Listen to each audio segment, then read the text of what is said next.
குலதெய்வத்தை கும்பிடுறது ரொம்ப முக்கியம். முருகரை சரணகதி ஆகிறது, சுப்பிரமணிய புஜங்கம்னு பாடலை கேட்குறது. விருச்சகமே சந்திரன் நீச்சம். சந்திரன் நீச்சம் ஆகினா தான் விருச்சகம். ஆனால் செவ்வாய் தான் அதிபதி. எனவே ஹீமோகுளோபின், ஹார்மோன் குறைபாடுகள், லிவர் ஃபங்க்ஷன், இந்த சரக்கு அடித்தா லிவரை டப்புன்னு அடிச்சிடும். ரொம்ப ஜாக்கிரதையாக இருக்கணும். விருச்சக ராசி சரக்கு அடிக்கிற ராசியாக இருந்தால் ரொம்ப கேர்ஃபுல்லாக. நீங்கள் அடிக்கக்கூடாதெல்லாம் நான் சொல்கிறதுக்கு ரைட்ஸ் கிடையாது. பார்த்து சாப்பிட்றது, ஃபுட்டில் ரொம்ப கவனமாக இருக்கக்கூடிய ராசியில் விருச்சகம் வரும்.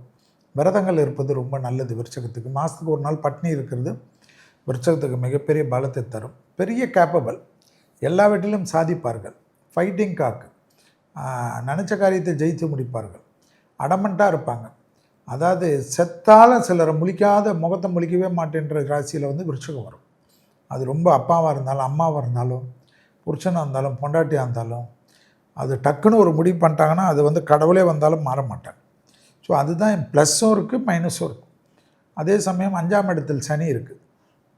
வயிற்று உபத்திரம் நல்லா பார்த்துக்கணும். எதிரிகள் கொஞ்சம் பலமாக இருப்பாங்க இப்போது. அதனால் அவங்களோட பகையை வச்சுக்க வேணாம். ரொம்ப மோசமான எதிரியெல்லாம் இருந்தால் சமாதானம் செஞ்சு சரண்டர் ஆகிடுங்க. இல்லைன்னா தேவையில்லாத பிரச்சனைகள் வரும். வழக்குகளில் சிறிது கவனமாக பார்த்துக்கணும். கண்டிப்பாக ஜூன் மாதத்திலேருந்து படிப்படியாக நல்ல முன்னேற்றம் ஏற்படும். என்னை பொறுத்த வரைக்கும் ஏப்ரல் 14ஆம் தேதியிலிருந்து நிறைய மாற்றங்களை, சந்தோஷங்களை பெற்றாலும் 2026ஆம் ஆண்டு வரை கண்டிப்பாக ராகு 4ஆம் இடத்தில் இருப்பதும் கேதுவானவர் 10ஆம் இடத்தில் இருப்பதனால கொஞ்சம் மன அழுத்தத்துக்கும் தடைகள் தவிடுபடி ஆக்கிறதுக்கும் நீங்கள் தான் முயற்சி செய்ய வேண்டும்.